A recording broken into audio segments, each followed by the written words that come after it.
Lật bảo xà cun. Quay quay trong vòng thôi, không được chạy đi đâu. Đấy đúng rồi, bơi vạch. Không được chạy ra khỏi vạch đâu nhá. Bảo quay lại, bảo quay lại, bảo quay lại.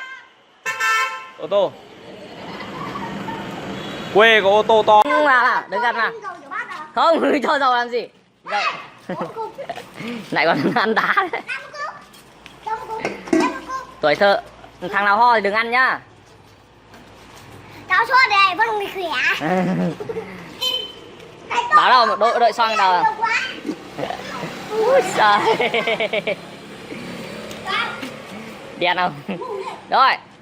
Đấy này, máy bay của quân Lò Rèn. Quân Lò Rèn. Bố nó làm Lò Rèn.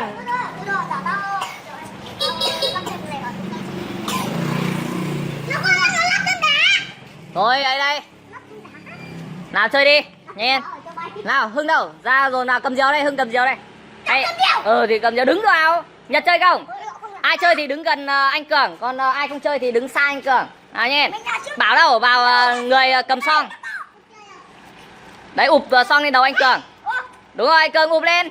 Ụp lên. Ụp lên thì cầm máy bay nó mới vui chứ. Nào, đúng rồi, Nhật. Và chơi trò máy bay quẹt nhọ xoong nha các bạn nhá. Hưng đừng im nào, đừng im thì... Cường xe máy bay ra, xe hẳn nói á. Máy bay đây. Đây. Rồi Phi, ok. Bây giờ chúng ta luật lệ chơi là đứng từ vạch kia và Phi ra đây, ai xa hơn thì người đó sẽ được quẹt nhọ cả đám. Rồi, đây mình sẽ đi trước. Cả là. Rồi. Không cần lại đâu. Và anh Hưng đã hack được một quả diều cá mập da cam xanh. Mày chết rồi.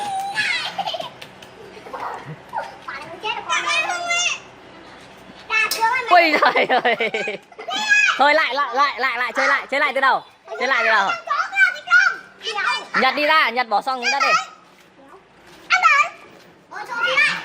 Phi lại. Tất cả phi lại từ đầu, Chơi lại từ đầu. Đầu tiên là chúng ta sẽ thử diều. Đúng rồi, thử phi diều xem nó có ấy nào. Mình sẽ thử nhá. Không rồi. Mày thử đi. Bảo vì tổng chân mày. Mày đến được quên rồi. Nào, không nói mất dậy đâu.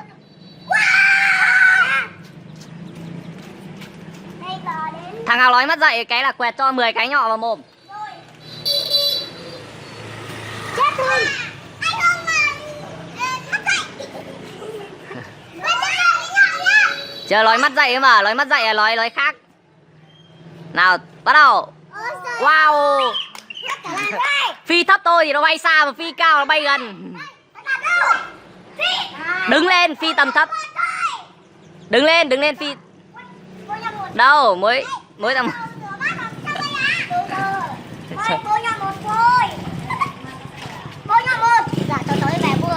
Không, bôi như dầu rửa bát là tí sạch ngay. Đấy đây, như thế, nhổ bọt. Vãi cái đầu. Vãi cái đầu vô ăn là nhân lấy Cường giờ đấy. Đích có gì. Mua bôi chỗ khô kìa. Lấy chỗ khô. Đây. Kiểu nào cũng được, miễn là xa ra. Vẽ cho dùng mắt hơn. Thử bôi mặt Cường nha.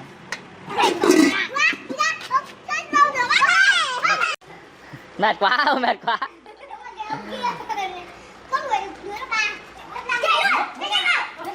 Ôi.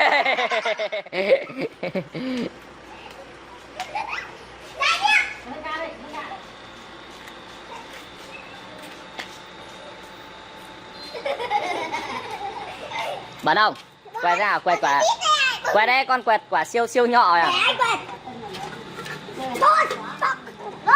Lao.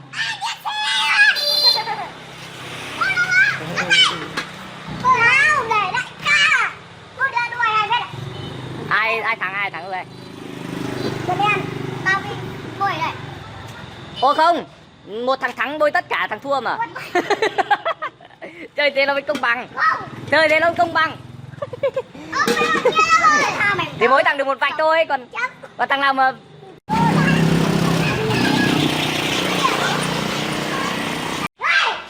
nào, bôi đi. Bôi chưa? Rồi. Bạn gái này thích anh nào ở trong này? Hả? Thích anh nào?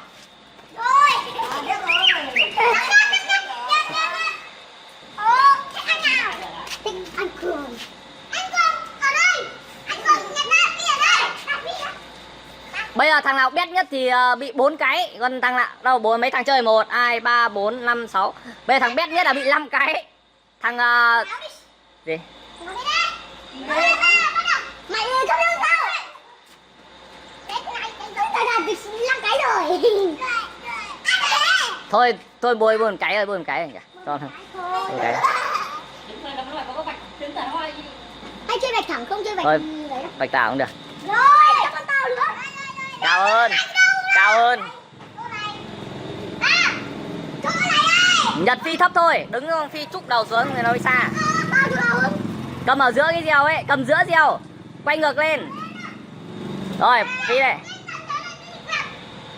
Thằng bị kẹt, thằng Nhật bị kẹt. Ôi giời ơi, xa hơn. Tao bên 6. Thằng nào nhất? Thằng nào nhất? Hưng. Bây giờ Hưng à?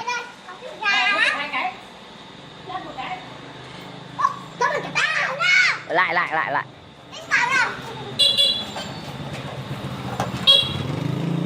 Đấy, phi giống là Hưng ấy, xa. Rồi, đến thằng nào nữa? Báo. Ôi giời. Thôi đây đây. Đâu nhỉ? Thằng nào nhỉ? Đâu? Thằng nhất bôi tất mà. Thằng không chó. Ôi, bôi trong nhà ơi.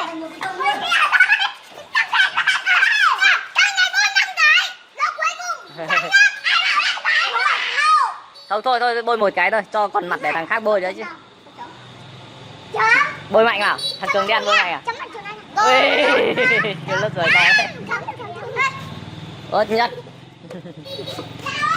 Hay bây giờ quả mẹ thi quẹt, thi mỗi thằng quẹt vào cái này xong mà bôi nhau thì cho chất nào. Ui giời ơi, xa thế. Nào, cười.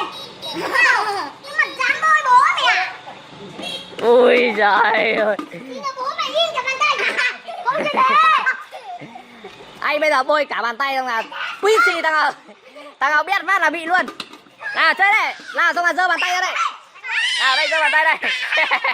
Bôi đây thằng nào bôi đây. Di đây, thằng nào di trước là được nhiều. Thằng nào di sau không được đâu. Ôi giời ơi. Bôi đây, ui trời ơi.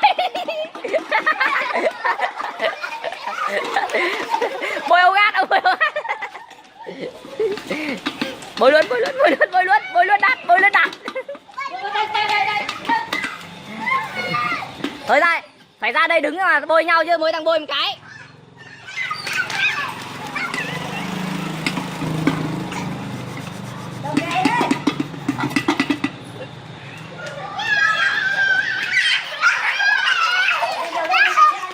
Dâu kìa. Kìa, ô tô đi rồi.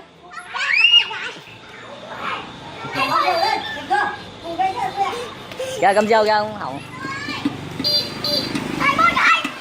Ôi, đẹp gì. Bôi luôn vào mặt nó,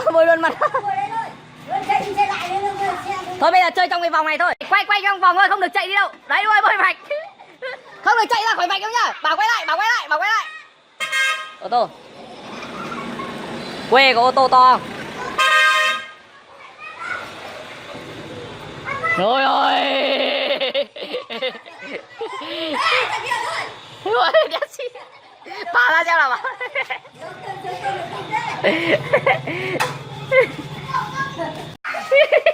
Siêu nhân. Thôi chơi rửa sạch mà. Bôi tiếp, bảo bôi vào mặt anh đấy phát. Siêu nhân đen xì. Mày chết quên. Nào Hưng này. Kìa, vặn vào. Thằng nào đen xì. Ra đây đứng vào chào. Bây giờ ra đây đứng nhảy điệu nhảy quyến rũ để chào các bạn phát nào. Nhật đâu? Nhật, thôi không chơi cái đấy. Chơi cái đấy vào mặt bẩn hết. Cái nhọ xoong này kỳ sạch mà. Tắm luôn đi. Ui. Thôi tạm biệt các bạn nha. Bye bye. Các bạn nhớ chia sẻ video à.